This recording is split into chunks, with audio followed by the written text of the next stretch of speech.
Good evening friends.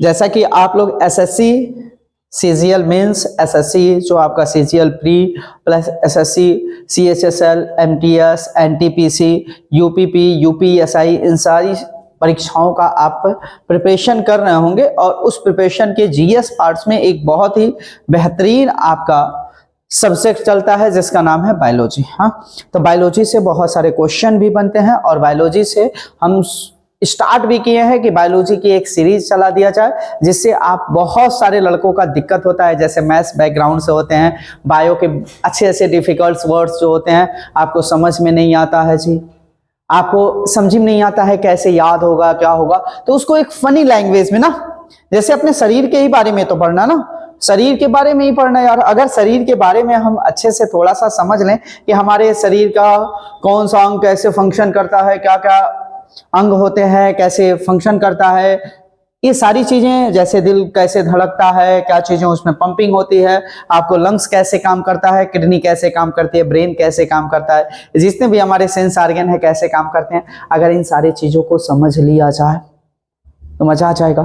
ठीक है, कोशिश कर रहे हैं भाई कि आपको एक बेहतर मस्त भाषा में पढ़ाया जाए, जैसा आप चाहते हो ना, तो जैसा आप चाहते हो उस भाषा में हम पढ़ाएंगे, तो एकदम तैयार हो जाइए हमारे साथ और इस वीडियो को सब लोगों के पास शेयर करिए, अपनी मम्मी के पास, अपने पापा के पास, अपने चाचा के पास, अपने भैया भाभी, अपने दोस्तों के पास भी शेयर करिए, क्योंकि हम वैसा पढ़ाएंगे जैसे आपको आपके शरीर में भी जितनी भी आज के डेट में सबसे ज्यादा भाई दिक्कतें हैं, सबसे ज्यादा लोग पैसा खर्च कर रहे हैं मेडिकल पे, सबसे ज्यादा पैसा मेडिकल पे, तो क्यों खर्च हो रहा है, कैसे हम उसका प्रिकॉशन भी लेंगे, हम इसको भी बारे में पढ़ाएंगे। ठीक है, तो आज के चैप्टर्स को हम स्टार्ट करने से पहले बता दें कि हमारा जो चैनल है maths with ER Arjun sir, आप सोचोगे मैथ्स का टीचर बायोलॉजी कैसे पढ़ाएगा ना, हम देखो ऐसा जरूरी नहीं है मेरे भाई, बायोलॉजी क्यों नहीं पढ़ाएगा, क्योंकि हम पढ़े हैं ना, हम तो बायोलॉजी पढ़े हैं, जो पढ़ लोगे भाई वो पढ़ा लोगे, ऐसा समझ लेना, जो पढ़ लोगे पढ़ा लोगे, कॉन्फिडेंस अच्छा होना चाहिए, आपका जो नॉलेज है वो अच्छा होना चाहिए, आप पढ़ाओगे एकदम 100% पढ़ाओगे। स्टार्ट करते हैं आज का चैप्टर जिसका नाम है स्केलेटन सिस्टम, कंकाल तंत्र, कंकाल तंत्र। ठीक है भाई, सबसे पहले इसमें समझते हैं सिस्टम क्या है। सिस्टम कभी भी समूह को कहा जाता है, क्या कहा जाता है, समूह को। सिस्टम कभी अकेले से नहीं बनता, सिस्टम किससे बनता है, समूह से। और कंकाल का मतलब होता है हड्डियों, हड्डी, स्केलेटन का मतलब होता है हड्डी। ठीक है जी, अब हड्डियों का समूह है, हड्डियों का एक ढांचा है ना, हड्डियों का एक ढांचा है, स्ट्रक्चर है, हड्डियों के स्ट्रक्चर, हड्डियों के ग्रुपिंग कर दिया जाए ना, हड्डियों का अगर ग्रुपिंग कर दिया जाए, हड्डियों का एक स्ट्रक्चर बना के तैयार कर दिया जाए तो उसे क्या बोलेंगे, स्केलेटन सिस्टम बोलेंगे। यानी कि हम कहेंगे द स्ट्रक्चर ऑफ बोन्स, यानी बोन, हड्डियों का जो ढांचा है, हड्डियों के समूह का जो ढांचा बना हुआ है। जैसे हमारा शरीर इतना बढ़िया, अगर कोई भी चीजें आप दिख रहे हो यार, स्मार्ट दिख रहे हो, चाहे लग रहा है कि आपका फेस थोड़ा सा लंबा है, इसका फेस थोड़ा सा गोल, आपका गोल है, इसका हाथ थोड़ा छोटा है, इसकी उंगली कितनी सुंदर है, ये सारा चीजें हड्डी ही तो बता रहा है मेरे भाई। अगर सोचो तुम्हारे शरीर में हड्डी ना रहे, तुम्हारे शरीर में हड्डी ना रहे तो मांस बचेगा कहाँ, रुकेगा कहाँ, सब गिर जाएगा जी, गिर के इतना छोटा सा टुकड़ा हो जाएगा, अगर देखा जाए सब कुछ गोलियां दोगे इतना गोल सा हो जाएगा जी। ठीक है, तो ऐसा जरूरी है, यानी कि हमारा एक स्ट्रक्चर बने, हमारे शरीर का स्ट्रक्चर बने, इसके लिए हमें चाहिए क्या, हड्डी। ठीक है, जानवर का स्ट्रक्चर बने, जानवर का शरीर का स्ट्रक्चर बने, क्या चाहिए, हड्डी। तो कोई भी जीव जंतु है उसका जो बॉडी का स्ट्रक्चर बनेगा वो किससे बनेगा, स्केलेटन सिस्टम से बनेगा, कंकाल तंत्र से बनेगा। क्लियर? ठीक है जी, अब आते हैं, अगर रियलिटी देखा जाए तो कंकाल तंत्र तो स्ट्रक्चर तो देता ही देता है, प्लस हमें प्रोटेक्शन भी देता है, भाई कहीं गिरे तो रोक लिए, कहीं आपको चलते चलते फिसल के गिर जाते हैं तो आपके हड्डियां आपको रोक लेती हैं, कोई मारता है हड्डियां आपको रोक लेती हैं, यानी कि नाजुक अंगों पे चोट नहीं जाने देती, उस नाजुक अंग को भी बचाती हैं। जैसे आप भाई मार रहे हो, अगर देखते हो ना छोटे छोटे बच्चे को सर में आप मार देते हो, सर में मार दोगे तो अंदर ब्रेन है भाई, अंदर ब्रेन है, ऊपर तो हमारा सारा चीजें क्रेनियम है, कपाल है, क्रेनियम है, क्रेनियम हड्डी है, ये सब हड्डी है, और हड्डी के नीचवा जो नाजुक अंग है, अगर ये हड्डियां नहीं रहता तो डायरेक्ट आपका चोट किस पे लगता, नाजुक अंग पे लगता ना, तो नाजुक अंग आपका बेकार हो जाता। हम ऐसे मार दे रहे हैं, कह रहे हैं मर्द के सीने में दर्द नहीं होता है, अरे भैया यहाँ हड्डी बात तो नहीं दर्द हो रहा है, नहीं तो अब तक तो हमारे जो हमारा दिल है ना, जो हमारा धड़क रहा है ना, अब तक इतना कैले पे धड़कन बंद हो जाए।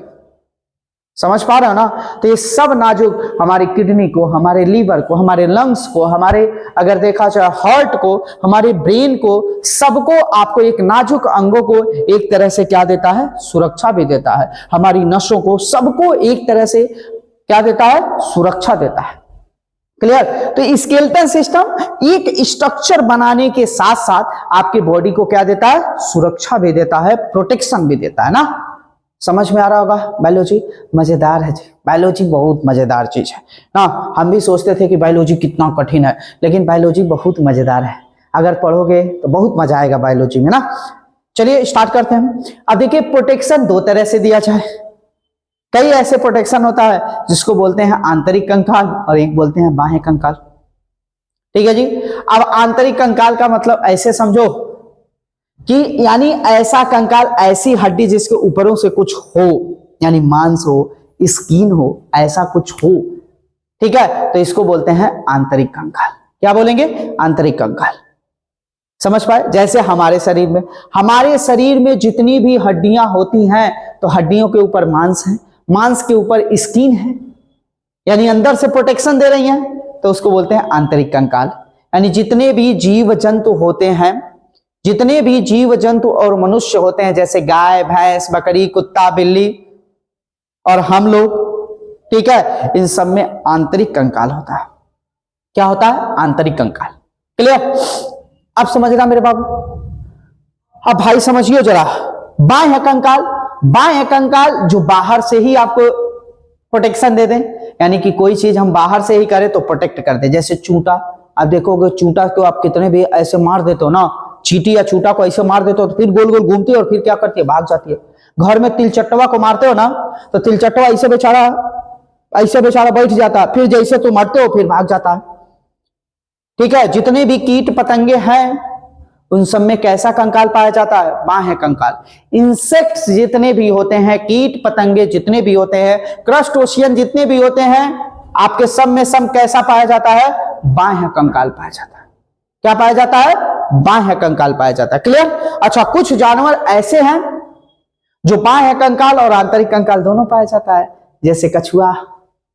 देखो ना कछुआ आपको देखो भाई, जैसे उसको कुछ भी अगर एहसास होता है कि कोई मुझे मारने वाला है, सब अपना हाथ पैर मुंडी सब अंदर डाल के ऐसे बैठ जाता है।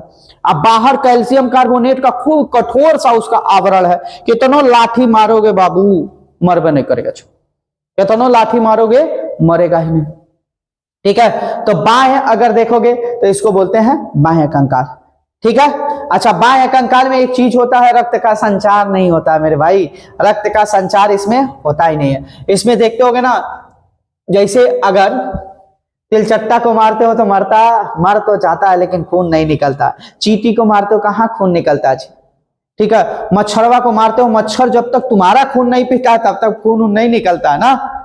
क्लियर? जैसे देख लो, केकड़ा हुआ, तिलचट्टा हुआ, मकड़ी हुआ, टिड्डा, गोहा, चींटू, बिच्छू, शंख, इन सब में कैसा कंकाल पाया जाता है? बाह्य कंकाल ना। मृत कोशिका का बना रहता है। मृत कोशिका मतलब कैल्शियम कार्बोनेट। कोई एहसास नहीं होगा इसका, कोई एहसास नहीं होगा। जैसे कछुआ के ऊपर अगर चढ़ जाते हो तो बाबू कुछ होता है? नहीं होता है ना। जैसे आपको तिलचट्टवा के ऊपर कोई चढ़ के निकल जाता है, तब वो देखते हो अगर बचने लायक हुआ, हड्डियां नहीं टूटा तो निकल जाता है जी। ठीक है, मृत कोशिका मतलब इसमें कुछ भी आपको यानी कि एहसास नहीं होगा, इसका कहने का मतलब, यानी कि दर्द का एहसास ना होना। जैसे हम लोगों के अंदर भी पाया जाता है, हम लोगों के अंदर भी पाया जाता है आपको बाह्य कंकाल। जैसे आपका बाल, देखो बाल में, बाल को काट दिया जाता है, एहसास होता है, दर्द होता है नहीं ना। जब तक अंदरवा से स्किनवा से उखाड़ोगे नहीं तब तक दर्द नहीं होगा। नाखून देखो काट देते हो, दर्द होता है नहीं। ये भी एक तरह का कंकाल है। ये कैसा है? कंकाल ही है, बाह्य कंकाल ही है हाँ, इसको काट दे तो आंतरिक कंकाल, इसको काट दे तो ये भी तो बाह्य कंकाल है, यानी दर्द का एहसास नहीं होगा जी। तो बाह्य कंकाल अगर देखा जाए तो इंसेक्ट्स, जितने भी कीट पतंगे होते हैं, जितने भी छोटे छोटे, जैसे बिच्छू, बिच्छू में भी कैसा बाह्य कंकाल ना। शंख, शंख देखे होगे, शंख आपको कहां पाया जाता है, जैसे आपको घोंगे की तरह ही होता है, घोंगे की तरह ही होता है जो शंख बचाया जाता है, वही जी, वही वही वही शंख, ऐसा मत सोचो कि दूसरा शंख, वही शंख। वो बड़ा सा रूप है और छोटा सा भी रूप मिलता है, तालाब में मिल जाता है, समुद्र में भी मिल जाता है, आपको अगर देखा जाए तो नदियों में भी मिल जाता है शंख। ठीक है जी। सी कटर, सुतोही जिसको आप बोलते हो, जैसे पोखरा माटी उठी निकालते हो ना बाबू, पोखरा ओखरा में जाते हो माटी लाने, तो आप देखोगे मटिया में सुतोही आ जाता है, सुतोही आ जाता है। अब सुतोहिया को देखोगे, पहले की औरत उसको सुखवा देती थी धूप पे रख के, और फिर पत्थरवा पर रगड़ के उसमें होल कर देती थी, और आलू आलू छीलने के काम आता था, छीलनी का काम करता था, उसके अंदरवा जीव होता था। सुतोही को कभी खोल के देखना, अंदर जीव होता है, घोंघे में अंदर जीव होता है, और उसके जो बाहर होता है मृत कोशिका यानी स्केलेटन सिस्टम होता है, यानी कि वो क्या होता है, कैल्शियम कार्बोनेट होता है। क्लियर है बाबू, कैल्शियम कार्बोनेट होता है, इस बात को आप समझ गए होंगे। आगे चलते हैं, देखिएगा जरा, जो भी हमारा कंकाल होता है वो दो पार्ट में बटा हुआ है, ठीक है, एक अस्थि और दूसरा उपास्थि, अस्थि और उपास्थि, समझिएगा बात को। अस्थि और उपास्थि, अस्थि को बोलते हैं बोन और उपास्थि को बोलते हैं कार्टिलेज। क्या बोलते हैं, कार्टिलेज। अब देखिएगा अस्थि क्या होता है, तो अस्थि कठोर भाग होता है, यानी जो बोन होता है वो कठोर होता है, यानी हड्डी है, हड्डी कठोर पार्ट होता है, यानी कि कठोरपन कैसे होता है, कैल्शियम कार्बोनेट से होता है। कठोरपन इसका कैसे होता है, कैल्शियम कार्बोनेट, इसमें कैल्शियम कार्बोनेट बहुत ज्यादा पाया जाता है। देखो हड्डियों में दो चीज पाया जाता है, कैल्शियम कार्बोनेट और कैल्शियम फास्फेट। कैल्शियम फास्फेट इसको मुलायम बनाता है और कैल्शियम कार्बोनेट इसको क्या बनाता है, कठोर। लेकिन हड्डियों में यानी अस्थियों में सबसे ज्यादा क्या पाया जाता है, कैल्शियम कार्बोनेट। क्लियर, क्या पाया जाता है, कैल्शियम कार्बोनेट। जैसे हमारे हाथ की हड्डी हो गई, हमारे अगर देखा जाए पैर की हड्डी हो गई, कमर की हड्डी हो गई, रीढ़ की हड्डी हो गई, ये सब हड्डी है, ये सब अस्थि है जी। ठीक है। अगर मानव में देखा जाए, वयस्क मानव में, तो आपकी 206 हड्डी होती है, आप जानते ही होंगे। मानव में कितने, वयस्क में कितने, यानी कि एडल्ट में कितना, 206 हड्डी। ठीक है। अगर किशोरावस्था में चाहते हो बाबू तो 208 हड्डी। क्लियर। अगर तुम नवजात शिशु का लेते हो तो लगभग 270 से 300 हड्डी। ठीक है, इसीलिए तो कहा गया है। और हड्डियों को जोड़ने का समझिए बड़ा, हड्डियों में यानी अस्थियों में, बोन में एक आपको ओसिन, अस्थि में ओसिन नामक प्रोटीन पाया जाता है। कौन सा, ओसिन नामक, ओसिन नामक प्रोटीन पाया जाता है। अस्थि में ही बोन मैरो होता है भाई, और बोन मैरो में आपका ब्लड बनता है। समझ पा रहे हैं। तो अस्थि का कितना रोल है, अस्थि में कौन सा प्रोटीन बाबू, ओसिन। अस्थि में कौन सा प्रोटीन, ओसिन। अच्छा, इसका कठोरपन किसके वजह से, कैल्शियम कार्बोनेट। इसका मुलायमपन किसके वजह से, कैल्शियम फास्फेट की वजह से। सबसे ज्यादा कैल्शियम कार्बोनेट पाया जाता है। बच्चों में कितनी हड्डी, 270 से 300 हड्डी। हम लोगों में वयस्क में कितना, 206 हड्डी। ठीक है। आपको अगर देखा जाए किशोरावस्था में 208 हड्डी। क्लियर, समझ पा रहे। अच्छा, अगर मैं पूछूं हड्डी को जोड़ना है भाई, देखो हड्डी को जोड़ने का काम कौन करता है, लिगामेंट। कौन करता है, लिगामेंट।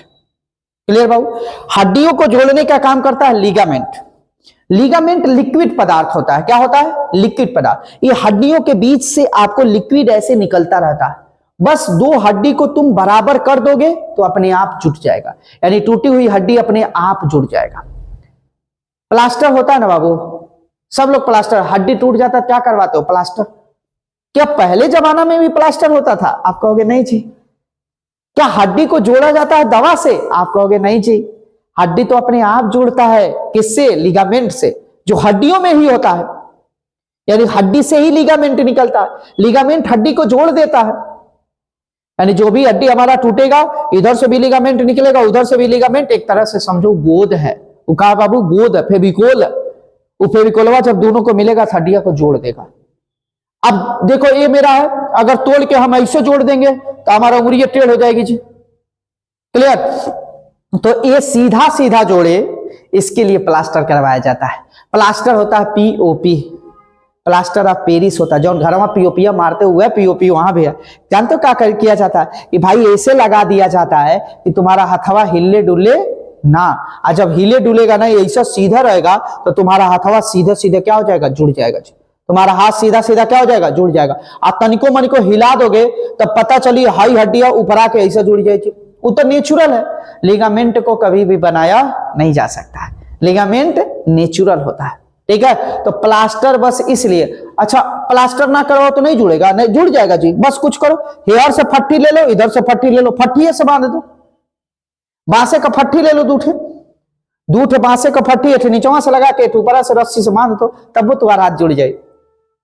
वो तो नेचुरली जुड़ रहा ना, वो तो लिगामेंट से जुड़ रहा। तो प्लास्टर इसलिए करवाया जाता है कि बस आपका हाथ हिले डुले ना, जिससे आपका हाथ एकदम सीधा जुड़े। समझ पा रहे हैं, हड्डियां सीधी जुड़े। क्लियर है, कोई दिक्कत? तो इसमें कौन सा प्रोटीन पाया जाता है? ओसिन प्रोटीन पाया जाता है। कौन सा? ओसिन प्रोटीन पाया जाता है। क्लियर? अच्छा, उपास्थि है, मुलायम होता है। जैसे लमका लमका हड्डी जो होता है, बड़ा बड़ा जो हड्डी होता है, उसके सिरे पे पाया जाता है उपास्थि, मुलायम होता है। ये बहुत ही नाजुक होता है, आसानी से टूट जाता है। आसानी से क्या होता है? टूट जाता है। जितने लोग नॉनवेज खाते होगे भैया, मुर्गा के लेग पीस खाए होगे ना, तो मुर्गा के लेग पीसिया पे देखो होगे एकदम सिरे पे तनी एक आपको रहता है, कट जाता है, आराम से खा लेते हो उसको। क्या होता है? वही तो है, वही तो है उपास्थि।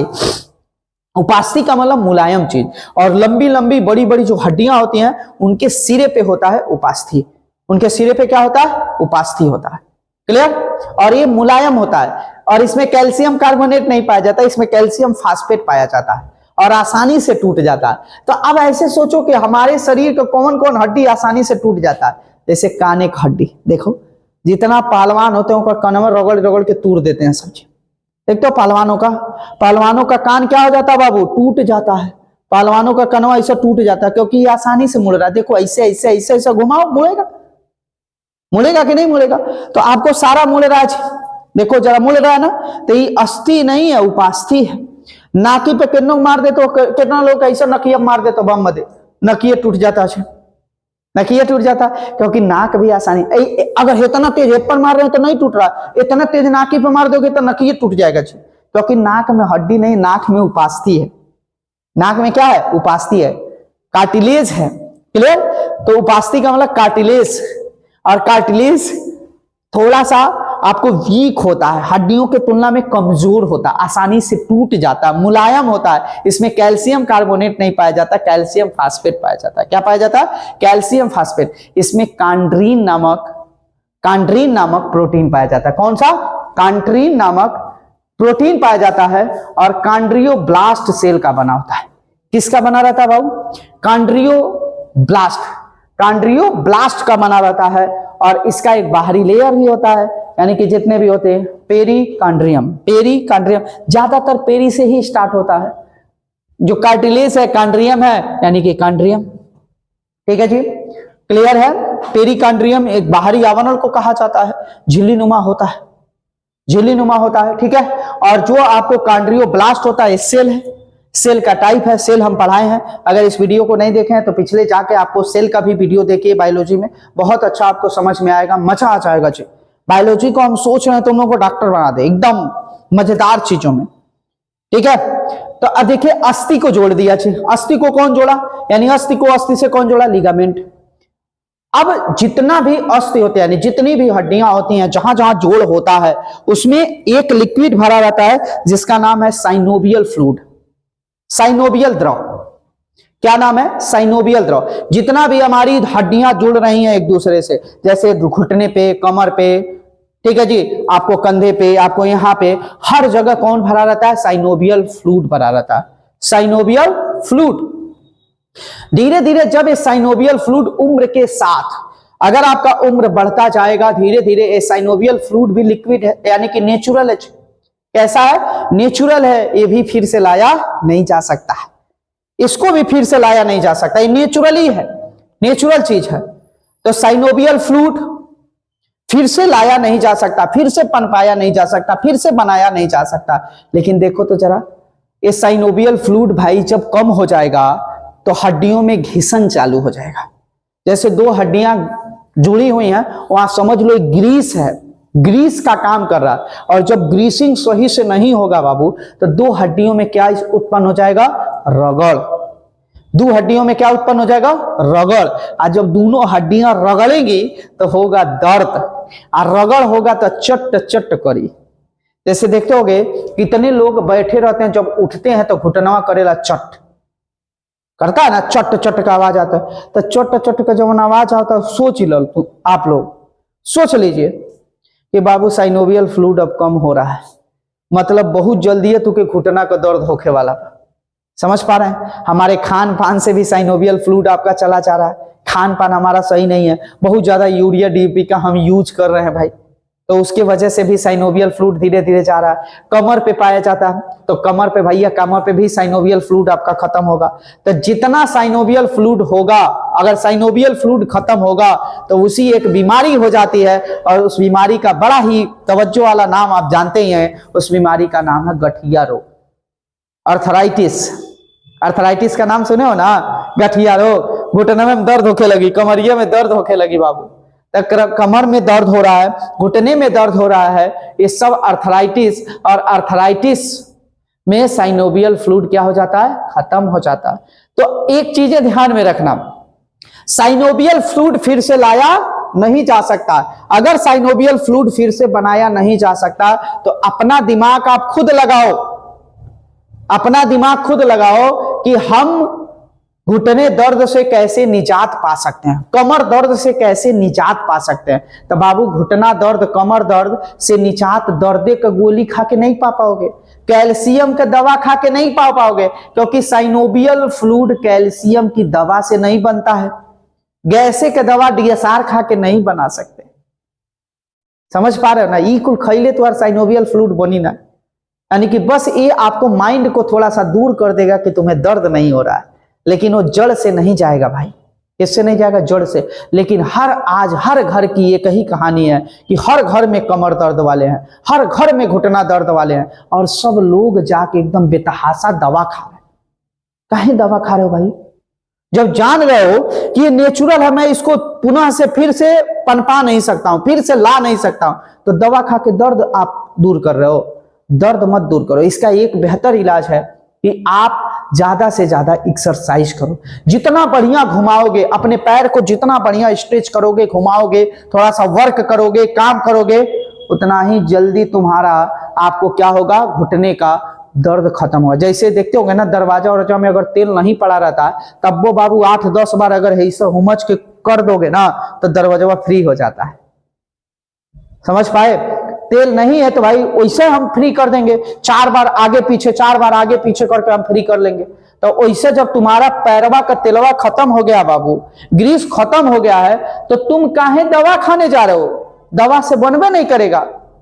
तो उसके लिए तुम अपने पैरवा को हिलाओ, अपने पैर को काम कराओ, अपने पैर से मूवमेंट कराओ। जितना ज्यादा से ज्यादा अपने पैर को हिलाओगे, जितना ज्यादा से ज्यादा कमर को नचाओगे, उतना ही जल्दी तुम्हारा थोड़ा सा फ्री हो जाएगा। और जब फ्री हो जाएगा ना तो दर्द कम होगा। हम ये नहीं कह रहे दर्द खत्म हो जाए, लेकिन दर्द कम हो जाएगा। जो तुम्हें असहनीय दर्द हो रहा था वो सहनीय दर्द हो जाएगा, मतलब सह सकते हो और दवा खाने से बच सकते हो। क्योंकि आज के डेट में एलोपैथ अगर खाओगे रोज तो बस कुछ दिन के मेहमान, किडनी फेल मार जाए तो यार, क्योंकि एलोपैथ की दवा सबसे ज्यादा जोर किडनी पे जा रही है। किडनी फेल मार जाएगी, लंग्स गड़बड़ हो जाएगा, लीवर गड़बड़ हो जाएगा। भाई क्या करोगे? इतनी दवा काहे खाओगे? ठीक है। और सबसे अच्छा कैल्शियम तुम्हें लेना है, धूप में बैठो यार। कैल्शियम लेना है तो धूप में बैठो, दूध पियो, अंडा खाओ, इससे बढ़िया कैल्शियम जहां मिलेगा तुम्हें। दवा से कैल्शियम मिलता है, कैल्शियम खान पान से भी मिलता है ना। तो समझ में आ रहा? यानी कि गठिया रोग में कौन सा द्रव खत्म होता है? Synovial fluid. और इसका लक्षण है कि जब बैठ के उठोगे चट चट का आवाज आई, यानी धीरे धीरे बतावता तो साइनोवियल फ्लूइड कम होता है, यानी कि तुके जल्दी अर्थराइटिस होके वाला बा। तो उसको बचाया जा सकता है। अब आपका सवाल उठता है, बचाया जा सकता? हाँ जी, बचाया जा सकता। यानी कि एक्सरसाइज करो। किसी चीज को ग्रीस जब छोड़ दे तो ओके आगे पीछे ना ही रखेला ना बाबू, आगे पीछे नहीं करते तो ग्रीसवा सूख जाला, देखेला ना। चैनल वैनल में ग्रीस लगा देते हो, आप 2 महीना 4 महीना 8 महीना खोलवे नहीं कर तो ग्रीस सूख जाएगी। और इससे जब हमारा पैर है और पैर का हम मूवमेंट नहीं करेंगे, पैर को हिलाए डुलाएंगे नहीं, पैर से दौड़ेंगे नहीं, पैर से एक्सरसाइज नहीं करेंगे, हाथ से एक्सरसाइज नहीं करेंगे, कमर से एक्सरसाइज नहीं करेंगे, तो बाबू साइनोवियल फ्लूइड तुहरो सूख जाएगी। एसी का हवा आज के डेट में सबसे ज्यादा साइनोवियल का एकदम वो बना हुआ जी। एसी अगर तुम्हें एसी का हवा लग जाएगा तो साइनोवियल फ्लूइड को धीरे धीरे सुखा देता है। एसी में रहने वाले लोग एक्टिविटी कम करते हैं। अब एक्टिविटी कम करेंगे तो 100% उनको अर्थराइटिस होने वाला चाहिए। 100%। किसान को काहे ना होता है, जो दिन भर मजदूरी करता है उसको काहे ना कमर दर्द घुटना दर्द हो रहा है, दिन भर काम कर रहा है तब वो नहीं घुटना कमर दर्द हो रहा है। लेकिन एसी में बैठने वाला रोज कहता अरे बाप कमर ये दर्द होता है, अरे बाप घुटने में दर्द होता है। काहे कह रहा है? क्योंकि एक तो पहला एसी से जो एयर निकल रही है वो धीरे धीरे आपके साइनोवियल फ्लूइड को सुखा रही है, और आपका जो मूवमेंट होना चाहिए, जो आपकी एक्टिविटी होनी चाहिए पैर का, हाथ का, कमर का, वो नहीं हो पा रहा है, इसलिए साइनोवियल फ्लूइड धीरे धीरे खत्म हो रहा है। बात समझ पा रहे हैं? ठीक है। तो गठिया रोग में कौन जाएगा? साइनोवियल। दो हड्डियों के बीच में कौन सा द्रव होता है? Synovial fluid. ठीक है। हड्डी को हड्डी से कौन जोड़ता है? लिगामेंट। अब हड्डियां के ऊपर मांस होता है, हड्डी के ऊपर मांस होता है, तो हड्डी को मांस से कौन जोड़ता है? तो उसका नाम है टेंडम। क्या नाम है? टेंडम। यानी हड्डी हमारे मांस पे रहेगी, यानी हड्डी और मांस दोनों आपस में चिपके रहेंगे, और चिपकाने का काम कौन करेगा? टेंडम करेगा। क्लियर? तो देखो, हड्डी से हड्डी को जोड़ा लिगामेंट, हड्डी से मांस को जोड़ा टेंडम, और हड्डी यानी कि मांस को मांस से जोड़ता है, यानी मसल्स को भी मसल से जोड़ के रखता है। देखो, यानी एक दूसरे से कनेक्ट करके रखता है। तो मसल्स के मसल्स को जोड़ने का काम करता है सेलेक्सॉर। क्या करता है? सेलेक्सॉर। और सेलेक्सॉर जब मसल से मसल यानी कि ब्रेक हो जाता है, जिसको कहते हो मसल्स क्रैंक पड़ जाना, बड़ी खतरनाक होता है।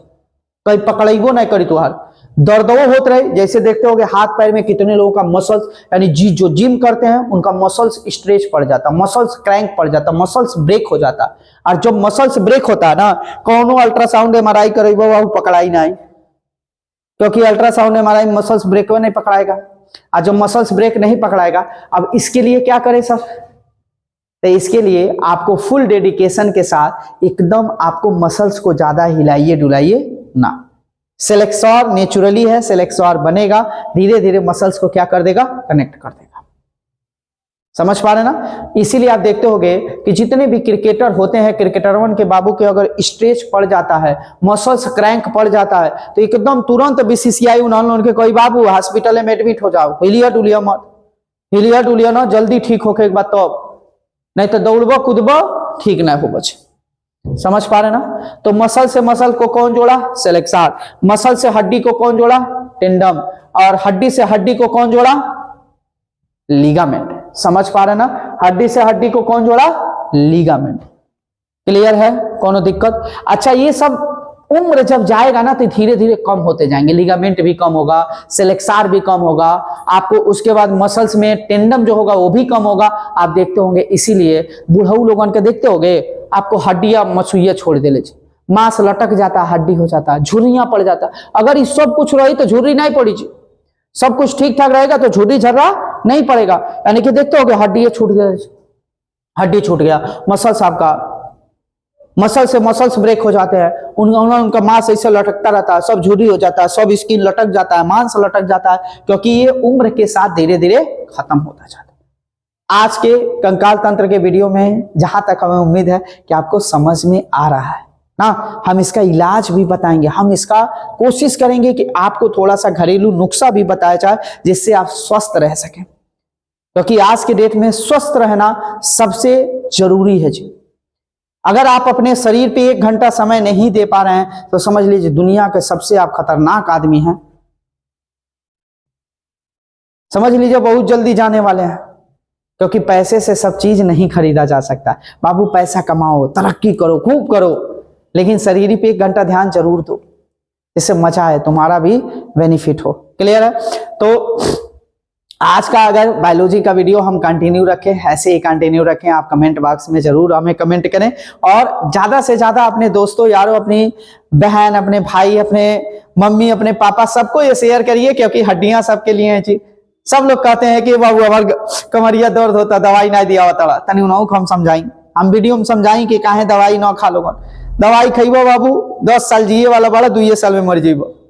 दवाई जितना ज्यादा से ज्यादा परहेज कर दो उतना ही बेहतर है। लेकिन मेडिकल फील्ड जो मेडिकल है ना, इतना जकड़ के रखा है कि तुम्हें जाने नहीं देगा, इतना जल्दी जाने नहीं देगा। उसके लिए तुम्हें बहुत मेहनत करना पड़ेगा। मेहनत करोगे, स्वस्थ रहोगे, दवा हॉस्पिटल कम जाना पड़ेगा। हॉस्पिटल अगर चले गए तो फिर बार बन जाएगा बाबू। तो हॉस्पिटल कम जाना पड़े, सब कुछ अच्छे से हो। आप इस वीडियो को लाइक और सब्सक्राइब कर दीजिए, थोड़ा सा हमारे चैनल को और ग्रो अप करवाइए, जिससे हम बेहतर पढ़ा सके और आप लोगों का प्यार हम पे बना रहे और ऐसे ही हमको प्यार देते रहिए, जिससे हम बेहतरीन कंटेंट तैयार करके आपके प्रिपरेशन में हेल्प कर सकें और आगे भी आपको ऐसे ही हेल्प करते रहें। ठीक है, आज के लिए इतना ही। थैंक यू सो मच, मिलते हैं कल।